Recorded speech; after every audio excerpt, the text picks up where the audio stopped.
Hai hai, shalom. Kembali kita bersyukur tiada henti karena perbuatan Allah yang ajaib dan kasih-Nya yang begitu besar bagi kita. Kembali hari ini kita akan terus belajar tentang perenungan firman Tuhan. Kali ini berbicara tentang keluarga di dalam Tuhan. Dan terlebih dahulu kita berdoa. Puji, syukur, dan hormat hanya bagi nama-Mu saja. Ya Tuhan, di dalam nama anak-Mu Yesus Kristus, Engkau memberikan kami kesempatan untuk membaca, merenungkan, dan belajar tentang kebenaran firman-Mu. Kami memohon pertolongan Roh Kudus yang memampukan kami, memberikan kami hikmat bijaksana, sehingga setiap titik dari kebenaran firman-Mu kami mampu pahami dan melakukannya di dalam kehidupan kami hari lepas hari. Di dalam nama Yesus Kristus Allah yang hidup, kami telah berdoa dan mengucap syukur. Amin. Ada dua bagian firman Tuhan yang menjadi perenungan yang akan kita pelajari hari ini. Yang pertama dari Efesus pasal 5 ayat 22 dan 23, lalu Kolose pasal 3 ayat 18 sampai 19. Yang pertama Efesus pasal 5 ayat 22 dan 23, begini firman Tuhan. Hai istri, tunduklah kepada suamimu seperti kepada Tuhan, karena suami adalah kepala istri, sama seperti Kristus adalah kepala jemaat, dialah yang menyelamatkan tubuh. Lalu kita baca Kolose pasal 3 ayat 18 dan 19. Begini firman Tuhan. Hai istri-istri, tunduklah kepada suamimu sebagaimana seharusnya di dalam Tuhan. Hai suami-suami, kasihilah istrimu dan janganlah berlaku kasar terhadap dia. Sedemikian jauh pembacaan firman Tuhan, saudaraku. Saya mau menyapa kembali saudaraku yang dikasihi dalam Tuhan. Shalom. Ada sukacita? Amin.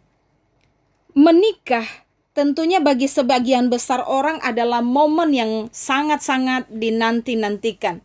Sehingga tidak heran gambaran persiapan acara dimulai dari penggembalaan pranikah, pemberkatan, catatan sipil, resepsi, adat, dan lain-lain sebagainya akan dipikirkan dan dirancang sebaik serta semengesankan mungkin.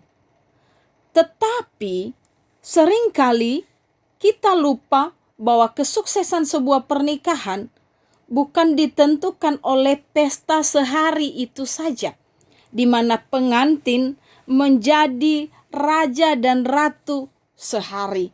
Melainkan keberhasilan sebuah pernikahan adalah bagaimana kedua orang yang melangsungkan pernikahan, yang menjalani pernikahan, mampu menjalani dan menikmatinya seumur hidup, membina rumah tangganya sampai maut memisahkan mereka tetap dalam kasih dan kesetiaan.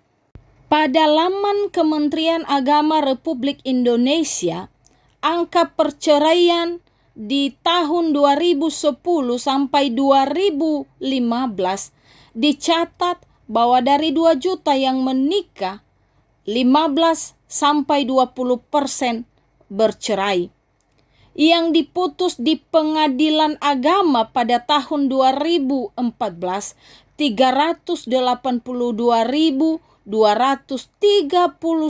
kasus perceraian atau lebih kurang 1.047 kasus perceraian setiap hari atau 44 kasus perceraian setiap jam. Belum lagi tren pisah ranjang, perselingkuhan, di mana saat ini muncul istilah pelakor dan pebinor. Lalu LGBT dan lain sebagainya yang merusak sebuah pernikahan Kristiani. Dari berbagai kenyataan di atas, maka kita akan belajar untuk melihatnya sebagai satu peringatan keras bagi setiap kita, umat Kristiani, keluarga-keluarga Kristen, bahwa ada banyak cara yang diusahakan oleh iblis untuk menghancurkan keluarga-keluarga kita.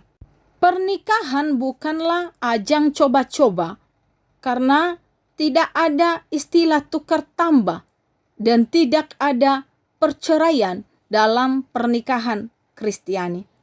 Oleh sebab itu, ada beberapa prinsip penting yang harus kita pahami dan hidupi dalam pernikahan kita dan dalam keluarga-keluarga kita berdasarkan firman Tuhan hari ini. Yang pertama adalah bahwa Tuhanlah yang menjadi inisiator atau yang menginisiasi sebuah pernikahan. Maka itulah sebabnya bukan tanpa alasan di dalam Kejadian pasal 2 ayat 18 Tuhan berkata, tidak baik kalau manusia itu seorang diri saja. Sehingga ketika kita mulai berdoa dan mengambil keputusan untuk menentukan pilihan pada siapa kita menambatkan hati atau siapakah pasangan yang akan bersama kita sampai pada masa menjalani pernikahan, mintalah petunjuk Tuhan, berdoa dan bergumul sungguh-sungguh, andalkan Tuhan senantiasa. Mazmur 127 ayat 1 berkata bahwa sia-sialah usaha orang membangun rumah jikalau bukan Tuhan yang membangun. Itu artinya bahwa tanpa campur tangan Tuhan, semua yang kita rencanakan termasuk pernikahan akan sia-sia dan hancur. Lalu yang kedua, perlu memahami tujuan utama dari sebuah pernikahan, yaitu untuk memuliakan Tuhan. Karena keluarga-keluarga Kristiani adalah miniatur kerajaan Allah. Maka adalah kesalahan ketika kebanyakan orang menjadikan anak, harta, dan kebahagiaan sebagai tujuan utama pernikahan. Tujuan utama pernikahan bukan pula hanya sekedar status atau hanya sekedar hubungan seks dan lain sebagainya. Keluarga Kristiani adalah miniatur kerajaan Allah yang harus bisa mencerminkan kehidupan kerajaan Allah yang sesungguhnya di bumi. Yang ketiga adalah komitmen seumur hidup menjalani pernikahan dengan pasangan sampai maut memisahkan. Matius 19 ayat 6 di mana Yesus berkata, demikianlah mereka bukan lagi dua melainkan satu. Karena itu apa yang telah dipersatukan Allah tidak boleh diceraikan manusia.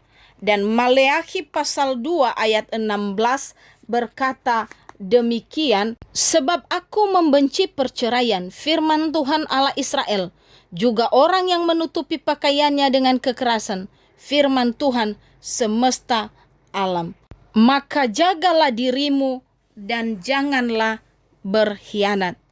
Apakah yang diinginkan Tuhan dalam komitmen seumur hidup menjalani pernikahan dengan pasangan? Adalah hidup di dalam kesetiaan, hidup untuk saling mencintai sampai maut memisahkan. Maka itu hanya bisa terjadi ketika kasih dan kesetiaan, cinta di antara laki-laki dan perempuan yang telah terikat dalam pernikahan Kristiani diterangi oleh kasih agape. Yang keempat, Bapak Ibu, adalah kesiapan kedua orang yang menikah untuk memainkan perannya masing-masing sebagaimana mestinya. Laki-laki harus bisa menjadi suami sebagai kepala keluarga atau imam yang meneladani Kristus dalam memimpin keluarganya. Itulah yang ditulis oleh Rasul Paulus kepada jemaat di Korintus dalam 1 Korintus pasal 11 ayat 3 demikian. Tetapi aku mau supaya kamu mengetahui hal ini, yaitu kepala dari tiap laki-laki ialah Kristus, kepala dari perempuan ialah laki-laki, dan kepala dari Kristus ialah Allah. Maka laki-laki sebagai suami, sebagai kepala keluarga, bertanggung jawab baik secara lahir dan batin untuk istri dan anak-anaknya. Itulah nanti yang kita bisa baca di dalam Kejadian pasal 2 ayat 24 demikian. Sebab itu seorang laki-laki akan meninggalkan ayahnya dan ibunya dan bersatu dengan istrinya, sehingga keduanya menjadi satu daging. Melindungi, menjaga, dan merawat seisi rumahnya dengan baik dan benar. Kemudian perempuan yang menjadi istri sebagai penolong yang sepadan bagi suaminya, menjadi rekan sekerja Allah bersama sang suami, membina rumah tangganya untuk tujuan memuliakan Allah. Dalam kesiapan kedua orang yang menikah untuk memainkan peran masing-masing sebagaimana mestinya, ini tidak berbicara siapa yang lebih hebat, siapa yang lebih kuat, dan siapa yang lebih berkuasa, siapa yang lebih mendominasi. Ini berbicara bagaimana kita sebagai pasangan suami istri di dalam Tuhan setara dan mampu menyelesaikan apa yang menjadi tanggung jawab kita di dalam keluarga kita. Yang kelima, ada harga yang harus dibayar ketika kita sudah siap untuk masuk dalam pernikahan, yaitu meninggalkan kebiasaan-kebiasaan lama sebelum menikah dan menjadikan keluarga sebagai tanggung jawab utama setelah menikah. Ini berbicara tentang skala prioritas. Contoh, kebiasaan laki-laki yang suka begadang dan nongkrong sampai malam atau pagi dengan teman-temannya. Setelah menikah, kebiasaan tersebut harus dikurangi atau bisa ditinggalkan sama sekali. Begitu juga dengan perempuan yang sebelum menikah kebiasaannya suka hangout dengan teman-teman sampai lupa waktu dan lain sebagainya. Ada arisan-arisan, ada kongko-kongko, kumpul-kumpul dengan teman-temannya. Setelah menikah, kebiasaan-kebiasaan tersebut mulai dikurangi atau bisa kalau perlu ditinggalkan, karena ada tanggung jawab yang jauh lebih besar dan jauh lebih penting, yaitu keluarga yang sudah kita miliki. Yang keenam, adanya hubungan timbal balik yang kuat antara suami dengan istri. Itulah tadi yang baru saja kita baca di dalam Kolose pasal 3 ayat 18 sampai 19. Sekali lagi saya baca. Hai istri-istri, tunduklah kepada suamimu sebagaimana seharusnya di dalam Tuhan. Hai suami-suami, kasihilah istrimu dan janganlah berlaku kasar terhadap dia. Ini artinya bahwa kita sebagai pasangan suami istri harus saling mengasihi, harus saling menghormati, saling memiliki, saling menjaga, bukan menuntut dan menghakimi. Dan kita juga harus mampu menerima kelebihan dan kekurangan pasangan satu dengan yang lain. Yang ketujuh adalah keterbukaan. Kita coba baca Kejadian pasal 2 ayat 25. Kejadian pasal 2 ayat 25 berkata, mereka keduanya telanjang, manusia dan istrinya itu, tetapi mereka tidak merasa malu. Kalau kita membaca Kejadian pasal 2 ayat 25 ini, ada dua hal yang sangat penting untuk kita pahami.